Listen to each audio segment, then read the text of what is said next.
আসসালামু আলাইকুম, সবাই কেমন আছেন? দোয়া করি সবসময় আপনারা ভালো ও সুস্থ থাকুন।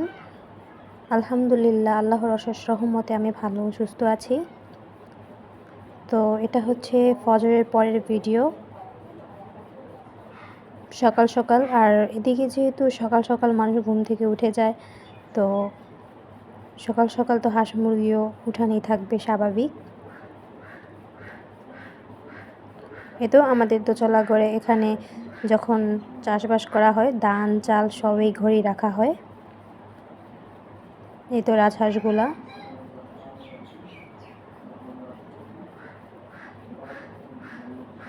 আর তারপর ঘুম থেকে উঠেই আমি ঘরগুলো সুন্দর করে গুছিয়ে নিই। বিছানা গুছাচ্ছিলাম, এটা হচ্ছে আমার শাশুড়ির রুম। তো বিছানা ঝেড়ে বালিশ জায়গা মতো রাখছিলাম। তারপর ঘর ঝাড়ু দিয়ে দিই। তারপর রান্না যত কাজ আছে সব করে ফেলি। তো এই তো তারপর আমি আমার রুমটায় এসে পড়লাম, গুছিয়ে নিচ্ছি। আর সকাল সকাল ঘুম থেকে উঠলে হয়তো বা কিছুক্ষণ খারাপ লাগে, তারপর শরীরটা ঠিকই লাগে। এই তো ঘর গুছিয়ে ভাতটা বসিয়ে দিয়েছি। এটা কিন্তু আমি বসাইনি, আমার শাশুড়ি আম্মা বসিয়ে দিয়েছে।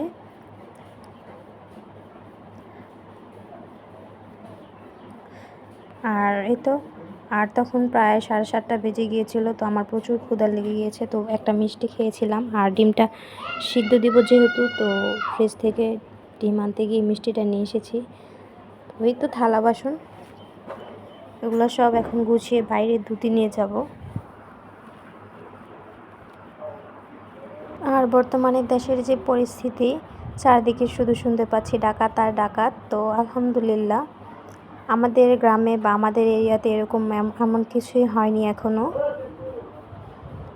তো এই জন্য শুক্রিয়া। এমন এক এরিয়াতে থাকি, ঠিক মতো না নেট পাওয়া যায়, না কোনো কিছু শুনতে পাই। পরিস্থিতি এরকম, কিছু হলেও মানে 2-1 দিন পর শুনতে পারি। আর এখন বর্তমানে যেহেতু ছাত্রছাত্রীদের কাছে নিয়ন্ত্রিত হচ্ছে দেশটা, তো আমার মনে হয় খুব ভালোই যাচ্ছে ঢাকা, নারায়ণগঞ্জ ওইসব দিকে। কারণ বাড়িতে ফোন দিলেই এরকম খবর শুনতে পাই যে ডাকাত, তারপর এইটা সেটা, মারামারি, কোবাকুবি, আগুন লাগছে, কী একটা অবস্থা। তো ওই হিসেবে ভালোই আছি।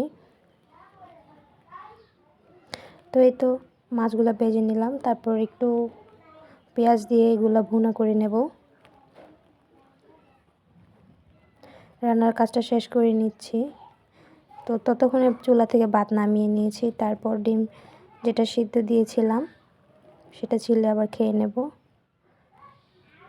আর এই তো পেঁয়াজটা ভাজা ভাজা হয়ে গিয়েছে, তো রান্না শেষ করে নিলাম। তো এটা হচ্ছে আরেকটা তরকারি, এটাও শুকনো শুকনো করে রান্না করব। আর এটা হচ্ছে সকালে।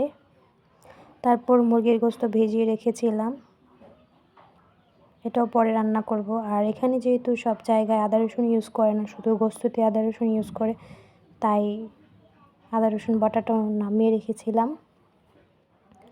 তারপরে আমার শ্বশুর 2টা বড় বড় মাছ নিয়ে এসেছে, তো ভাবলাম কেটেই নিই। তো আঁশগুলো ছাড়িয়ে নিয়েছি, তারপর কেটে রেখে দিয়েছি।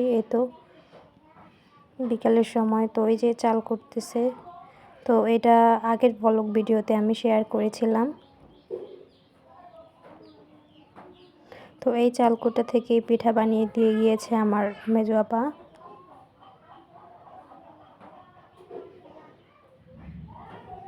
যখন গোসল করতে ঢুকলাম দেখলাম আকাশে কত রোদ, তাই ভাবলাম জামা কাপড়গুলো ধুয়ে দিই। তো বের হয়ে দেখি এরকম বৃষ্টিতে চারদিক ভিজে গিয়েছে।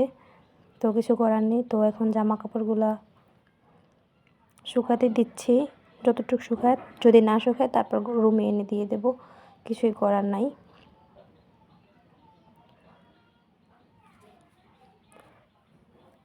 তো ভিডিওগুলো আপনাদের কেমন লাগে অবশ্যই জানাবেন। আর আজকাল খুবই ভালো লাগে, কারণ কষ্ট করে ভিডিও বানাই, আপনারা দেখা যাচ্ছে সবাই মোটামুটি সাপোর্ট করছেন, আলহামদুলিল্লাহ।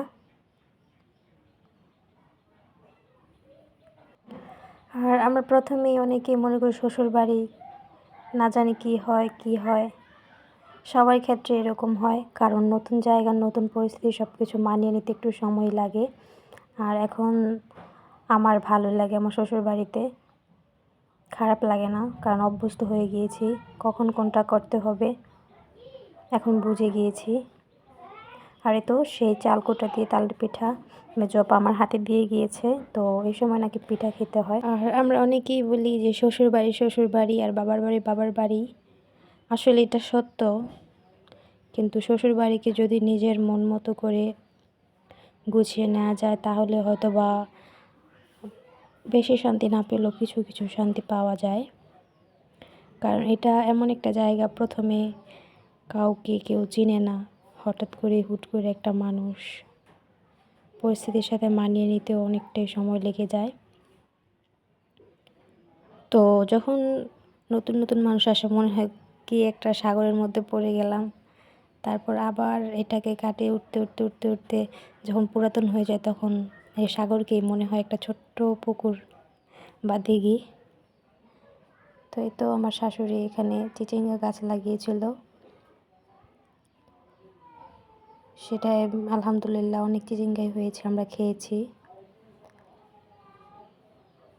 এ তো এখনও গাছে আছে, যখন লাগে তখনই পেড়ে পেড়ে নিয়ে তারপরে খায়। আর এটার শাকও নাকি খাওয়া যায়। এই তো মুরগিগুলা,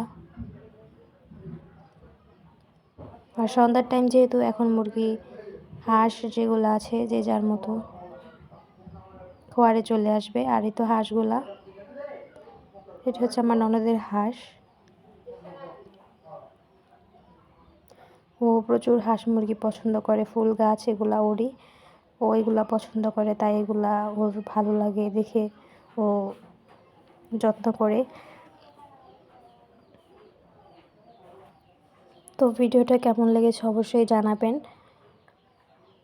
সবাই ভালো থাকবেন, সুস্থ থাকবেন, আমার জন্য দোয়া করবেন। আমিও দোয়া করি সবাই ভালো সুস্থ থাকুন। আর কে কে এভাবে বৃষ্টির পানি জমান। আর আমাদের বাড়ি থেকে যেহেতু নদী অনেকটাই দূরে, তাই বৃষ্টি আসলেই আমরা এভাবে পানি জমিয়ে রাখি কলসিতে, হাঁড়িতে, তারপর ড্রামে। তো এভাবে কে কে জমান অবশ্যই জানাবেন। আসসালামু আলাইকুম।